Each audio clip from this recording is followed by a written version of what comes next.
ವಾಣಿಜ್ಯ ಸಿಲಿಂಡರ್ ಬೆಲೆ ಏರಿಕೆಗೆ ಗ್ರಾಹಕರು ಕಂಗಾಲಾಗಿದ್ದಾರೆ. ವಾಣಿಜ್ಯ ಸಿಲಿಂಡರ್ ದರ ಏರಿಕೆಗೆ ಗ್ರಾಹಕರು ಅಸಮಾಧಾನ ವ್ಯಕ್ತಪಡಿಸಿದ್ದಾರೆ. ಸರ್ಕಾರ ಬೆಲೆ ಏರಿಕೆ ಮಾಡುತ್ತೆ, ಆ ಎಫೆಕ್ಟ್ ನಮಗಾಗುತ್ತೆ. ಬೆಲೆ ಹೆಚ್ಚಳ ಆಗಿದೆ, ಮತ್ತೆ ಏರಿಕೆಯಿಂದ ಸಮಸ್ಯೆ ಆಗುತ್ತೆ. ಸರ್ಕಾರ ವಾಣಿಜ್ಯ ಸಿಲಿಂಡರ್ ದರ ಕಡಿಮೆ ಮಾಡಬೇಕು ಅಂತ ಬಾಗಲಕೋಟೆಯ ಗ್ರಾಹಕರು ಅಸಮಾಧಾನ ವ್ಯಕ್ತಪಡಿಸಿದ್ದಾರೆ. ಸರ್ಕಾರ ಏನೋ ಬೆಲೆ ಏರಿಕೆ ಮಾಡುತ್ತೆ, ಆದ್ರೆ ಇದರ ಎಫೆಕ್ಟ್ ಬೀಳೋದು ನಮಗೆ ಅಂತ ಗ್ರಾಹಕರು ಅಸಮಾಧಾನ ವ್ಯಕ್ತಪಡಿಸ್ತಾ ಇದ್ದಾರೆ.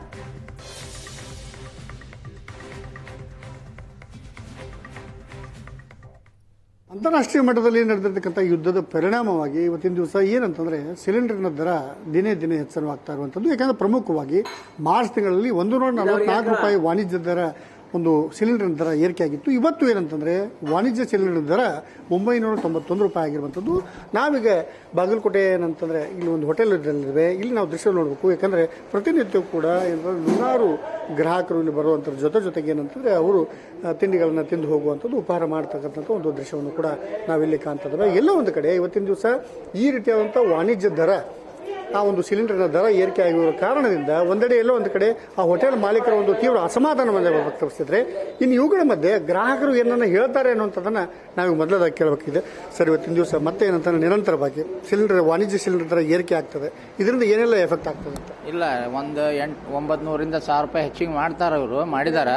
ಆದ್ರೆ ಇವರು ಅಂಗಡಿಕಾರರು ಸ್ವಲ್ಪ ರೇಟ್ ಹೆಚ್ಚಿಗೆ ಮಾಡಕತ್ತಾರ. ಅದಕ್ಕೆ ಗ್ರಾಹಕರಿಗೆ ಸ್ವಲ್ಪ ಕತ್ರಿ ಬೀಳ್ತಾ ಇದೆ. ಅದನ್ನ ಗ್ರಾಹಕರು ಹೇಳ್ತಾ ಇದ್ದಾರೆ, ಏನ್ರಿ ಅದು 1000 ರೂಪಾಯಿ ಸಂಬಂಧ ಅಷ್ಟು ರೇಟ್ ಏರಿಸ್ಬೇಡ್ರಿ ಅಂತೇಳಿ ಎಲ್ಲ ಗ್ರಾಹಕರು ಅಂಗಡಿಕಾರಿಗೆ ರಿಕ್ವೆಸ್ಟ್ ಮಾಡ್ತಾ ಇದ್ದಾರೆ. ಅವರು ಸ್ಪಂದನೆ ಮಾಡ್ತಾ ಇದ್ದಾರೆ. ಹಂಗೆ ಗೋರ್ಮೆಂಟ್ದವರು, ಸರ್ಕಾರದವರು ಅದನ್ನು ಸೂಕ್ತ ಕ್ರಮ ತಗೊಂಡು ಸೂಕ್ತ ರೇಟನ್ನು ಕೊಡಬೇಕಂತ ನಾವು ಕೇಳ್ಕೊತಾ ಇದ್ವಿ ಅಷ್ಟೇ. ಸರ್, ಇವತ್ತು 144 ರೂಪಾಯಿ ಏರಿಸಿದಾಗ ಅವಾಗ ಹೋಟೆಲ್ಗಳನ್ನು ಮುಚ್ಚುವಂಥ ಪರಿಸ್ಥಿತಿ ಆಗಿತ್ತು. ಅದು ಗ್ರಾಹಕರು ಕೂಡ ಎಲ್ಲರೂ ಕೂಡ ತೊಂದರೆ ಆಗ್ತದೆ. ಈಗ 991 ರೂಪಾಯಿ ಏರಿಸಿದಾಗ ಅಲ್ಲೂ ಕೂಡ ಸಮಸ್ಯೆ ಆಗ್ತದೆ. ಇದ್ರ ಬಗ್ಗೆ ಅದು 950 ರೂಪಾಯಿ ಏರಿಸಿದಾಗ ಅದರ ಈ ಒಂದು ತಿಂಗಳ ತನಕ ಅದು ಅಷ್ಟು ಪರಿಸ್ಥಿತಿ ಐತಿ. ವಿದ್ಯೆ ನಡೆದಾಗ ಈಗ ಜಾಸ್ತಿ ಆಗೈತಿ. ಇದು ಒಂದು ತಿಂಗಳ ತನಕ ಸಮಸ್ಯೆ ಆಕೈತಿ, ಎಲ್ರಿಗೂ ಸಮಸ್ಯೆ ಆಕೈತಿ. ನಮ್ಮ ಎಲ್ಲ ಕಡೆನೂ ಆಕೈತಿ, ಇಲ್ಲಿ ಒಂದ ಅಂತಲ್ಲ, ಎಲ್ಲ ಕಡೆನೂ ಸಮಸ್ಯೆ ಆಗೈತಿ.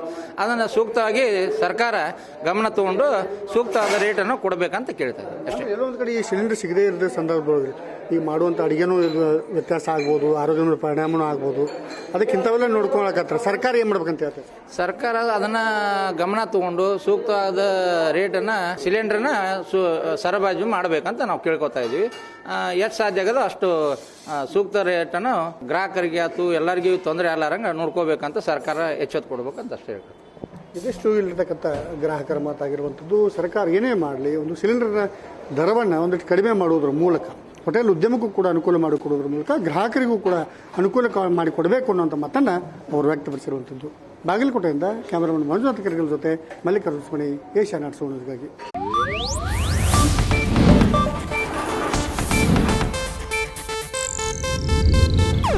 ಇದು ಏಷ್ಯಾನೆಟ್ ನ್ಯೂಸ್ ನೆಟ್ವರ್ಕ್ ಪ್ರಸ್ತುತಿ.